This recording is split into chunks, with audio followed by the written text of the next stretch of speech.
윤 대통령 측 변호인단의 주장 조금 더 분석해 보겠습니다. 스튜디오에 서정빈 변호사 나와 계십니다. 자, 어서 오십시오. 네, 안녕하십니까. 예. 자, 먼저 체포영장에 응하지 않겠다. 차라리 기소하거나 영장을 청구해라. 이렇게 변호인단이 말을 했습니다. 속내는 뭘까요? 네, 몇 가지 그런 판단이 있지 않았나 생각이 됩니다. 예. 일단 현재 영장을 재발부받고 공수처와 경찰은 이제 이 집행에 대해서 상당히 심려를 기울이고 있는 그런 분위기인 그렇죠. 것 같습니다. 예. 그러니까 이런 상황에서 강경한 영장 집행을 맞이하는 것은 아무래도 부담이 될 수밖에 없을 거고 예. 그렇기 때문에 일단 이 체포영장은 위법하다. 그래서 응하지 않는다라는 주장은 다시 한번 강조를 하면서 예. 이제 이후에 기소를 하거나 혹은 뭐 사전 구속 영장을 청구하면 그때는 당당하게 법원에서 판단을 받겠다 이런 주장을 해서 결국에는 영장 집행을 조금 머뭇거리게 하거나 혹은 늦추려 하는 게 아닌가. 그래서 또 이런 계획이 있을 것 같기도 하고 한편으로는 뭐 이런 발표에도 불구하고 이제 공수처나 경찰이 체포 영장을 집행을 한다라고 강행하겠죠. 한다면 그렇다면 이제 윤 대통령 입장에서는 분명히 뭐 사전 구속 영장 등을 청구를 하면 여기에 응하겠다라고 했음에도 굳이 집행에 나아간 것은 이건 결국 보여주기식 그런 과잉한 집행이다 이런 주장을 또 할 수가 있기 때문에 여론조를 할 수 있다는 얘기군요. 그런 계획까지 또 사실은 좀 보고 있지 않았을까 생각이 듭니다. 예. 자, 그런데 궁금한 게 계속 변호인단이 이렇게 말합니다. 서부지법은 아니다. 서울중앙지법에 영장을 청구해라. 왜 중앙지법입니까? 일단 윤 대통령 측에서는 기존에 주장을 했던 것들을 다시 한번 반복을 하는 건데 지금 공수처는 물론 수사권도 없지만 이 공수처법을 보면은 결국 원칙적으로는 이 중앙지법에 영장을 청구했어야 된다라는 것이고 그렇지 않고 서부지법에다가 청구를 한 것은 이른바 판사 쇼핑을 하기 위한 것이었다라고 주장을 해왔습니다. 또 한편으로는 이제 최소한 지금 두 차례 영장에 대해서 발부가 됐던 그 서부지법에 구속영장을 청구하게 되면 아무래도 구속영장 발부 가능성이 높다고 볼 수밖에 없습니다. 또 한편으로는 이 이의 신청에 대해서도 공수처에 그런 권한이 있다, 수사권이 있다라고 판단을 하면서 기각을 했기 때문에 결국 구속영장을 서부지법에 청구를 하게 되면은 아무래도 발부 가능성이 상당히 높다라고 판단을 했을 것입니다. 또 한편으로는 이제 지난 12월에 이제 검찰이 김용현 전 국방부 장관에 대해서 구속영장을 청구했던 사례를 또 참고하지 않았나 생각이 됩니다. 중앙지법에 청구한 거죠? 네, 그렇습니다. 그때 이제 검찰은 수사권 논란이 있을 때 몇 가지 이 수사권에 근거가 있다라는 근거를 들어서 주장을 했었는데 그 중에 하나가 이제 직권남용에 대한 수사권이 있다. 그리고 그와 관련된 범죄로서 이 내란 혐의에 대해서도 수사권을 가진다. 그렇기 때문에 검찰이 수사권을 가지고 있다라는 주장을 했습니다. 그런데 여기에 대해서 사실 중앙지법에서는 별도의 명확한 판단을 하지 않았습니다. 아, 그렇군요. 네, 그렇기 때문에 이제 이런 주장은 결국 지금의 공수처의 수사권 주장과 비슷한 구조인데 여기에 대해서 이 중앙지법에서는 명확한 판단을 하지 않았으니 만약 사전 구속영장이 거기에 청구가 된다면 기각될 가능성을 기대하고 있군요. 그럴 가능성도 있다고 보는 것 아닌가 이렇게 생각이 됩니다. 예, 알겠습니다. 자, 공수처 입장은 뭐 여전합니다. 체포영장이 먼저다. 이런 입장을 고수하고 있는 거죠? 네, 그렇습니다. 아무래도 지금 1차 집행 때부터 비판이 있어 왔고 또 최근에는 이 영장 집행을 경찰에게 일임을 하겠다라고 했다가 또 하루 만에 철회를 해서 또 비판을 받았습니다. 그런 상황이기 때문에 만약 윤 대통령 측의 이런 요구를 수용을 하게 된다면 또다시 이제 큰 비판에 직면할 수밖에 없는 상황이라서 아무래도 그런 의미에서 이런 체포영장의 집행을 고수하고 있는 상황으로 보입니다. 막다른 길인 것 같습니다. 물러서지 않을 것 같은데요. 자, 지금 최대 관심은 2차 영장 집행 시기입니다. 저희가 달력을 좀 보여드릴 텐데, 자, 지금 언론에서 유력하게 10일, 이번 주 금요일인 10일, 그리고 다음 주 월, 화인 13일과 14일을 2차 집행 시기로 거론하고 있습니다. 이유가 있습니까?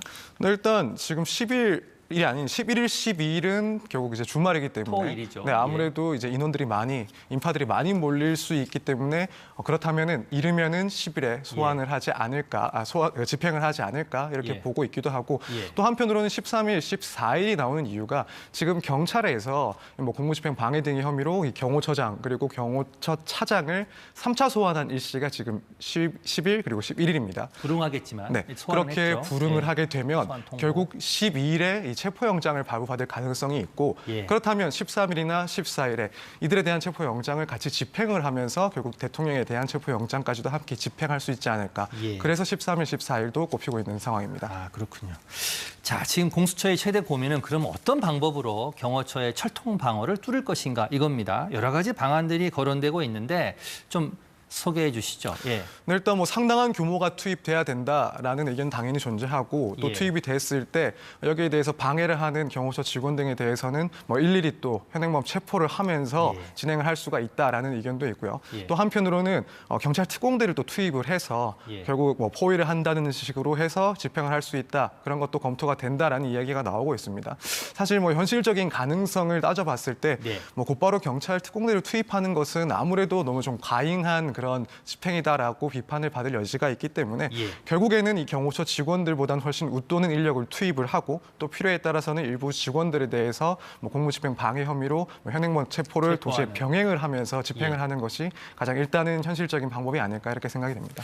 자, 2차 집행 과정에서 변수는 뭘까요? 변수는 결국 이제 많은 인파가 몰려서 특히 윤 대통령이 지지하는 사람들이 많이 몰렸을 때 예. 그 인파를 또 어떻게 정리를 할 것인지 예. 또 한편으로는 지금 국민의힘 측에서 의원들이 또 참석을 하고 있는 상황이다 보니 예. 이걸 또 어떻게 처리를 할지도 사실 큰 문제가 있습니다. 예. 또 한편으로는 막상 관내에 진입을 했을 때 윤 대통령이 혹시라도 이제 경호상의 이유를 들어서 다른 곳으로 이제 이동을 하지 않았을까 예. 그렇게 되면 또 집행에 상당한 어려움이 있기 때문에 이런 변수들이 존재하는 상황입니다. 그렇군요. 자, 뇌란죄 철회 논란이 정치권에서 뜨겁습니다. 윤 대통령 측 변호인단이 갈비탕까지 언급을 했습니다. 자, 지금 그래픽으로 나오고 있는데 탄핵 소추에서 내란죄 부분이 80%인데 지금 보시면 갈비가 안 들어간 갈비탕이 나오면 그게 갈비탕이냐? 어떻게 보십니까? 일단 지금 내란 혐의가 결국 내란죄 성립 여부가 갈비냐 아니냐 이 이야기이긴 한데 예. 물론 여러 가지 의견이 있을 수가 있습니다. 다만 뭐 지금까지 헌법재판소의 그런 선례를 봤을 때 그래도 헌법재판소에서는 내란죄 성립 여부는 갈비탕의 갈비는 아니다라고 판단하지 않을까. 예. 물론 이 부분은 중요한 재료에 해당할 수는 있습니다. 예. 그래서 이 갈비탕에 갈비가 빠졌다고 이제 헌법재판소에서 판단하지는 않을 거고 그래서 결국 심판은 쭉 이어나갈 것이지만 다만 이제 또 한 가지 신경 쓸 것은 예. 그렇다면 이런 재료들, 중요한 재료들, 이 내란죄 성립이라는 부분이 빠졌을 때 이 갈비탕이 제대로 완성된 갈비탕이냐 혹은 그렇지 못한 음식이냐 이건 또 중요한 문제가 될 수가 있습니다. 예. 그래서 일단 심판은 계속하되 이 내란죄 성립 여부에 대해서 빠진 부분은 결국 탄핵 사유가 인정이 되는지 안 되는지 부분 관련해서 중요한 요소로 판단되지 않을까 생각이 됩니다. 이제 이 부분에 대한 논란이 계속되면 탄핵 심판 절차에 좀 문제가 생길 수도 있는데 재판부는 이렇게 밝혔습니다. 최종 결정은 재판부가 판단할 일이다. 자, 그러면 결론이 언제쯤 나올까요? 14일이 첫 변론 기일입니다. 네, 일단 지금 이 부분은 어쨌든 탄핵 심판의 그런 요건을 갖췄는지 안 갖췄는지 그 요건의 유무와 관련된 문제이기 때문에 선결적으로 사실은 정리가 돼야 될 문제이긴 합니다. 그렇기 예. 때문에 아무래도 첫 기일 그러니까 14일에 먼저 판단이 있지 않을까 예상은 해보지만 이때 만약 뭐 윤 대통령이 출석을 하지 않게 되면은 사실상 심판이 기일이 이루어질 수가 없기 때문에 그렇다면 다음 기일인 16일쯤에는 그래도 이 부분에 대해서 의견을 밝히지 않을까 생각이 됩니다. 그래요. 마지막으로 짧게 하나만 더 여쭤보겠습니다. 자, 14일이 첫 변론 기일인데 과연 윤 대통령이 참석할지 이게 관심사입니다. 그런데 오늘 변호인단이 이와 관련해서 언급을 했습니다. 자, 경호와 신변 문제가 해결돼야 참석하겠다. 어떻게 좀 해석을 해야 될까요? 일단 출석은 언젠가는 하겠다라는 예. 의사로 보이긴 합니다. 예. 다만 이제 현재로서는 그 시점을 명확히 판단하기에는 어려운 상황인 것도 맞을 것 같습니다. 예. 특히 이 부분과 결부가 돼 있는 부분은 이제 체포 영장의 이제 집행 여부, 이 14일, 16일쯤이 됐을 때 과연 체포 영장이 집행이 되었는지 혹은 집행이 되지 않았다고 하더라도 그 유효 기간 내인지에 따라서 출석 여부가 결정되지 않을까. 예. 만약이라도 집행이 안 됐지만 유효 기간 내라고 한다면 사실 출석을 위해서 이동을 했을 때 결국 이 체포영장의 집행 문제와 또 결부가 되기 때문에 이런 점들을 고려해서 현재로서는 앞으로 출석은 하겠지만 언제라고 특정하기엔 조금 어렵지 않은 상황일까 이렇게 보여집니다.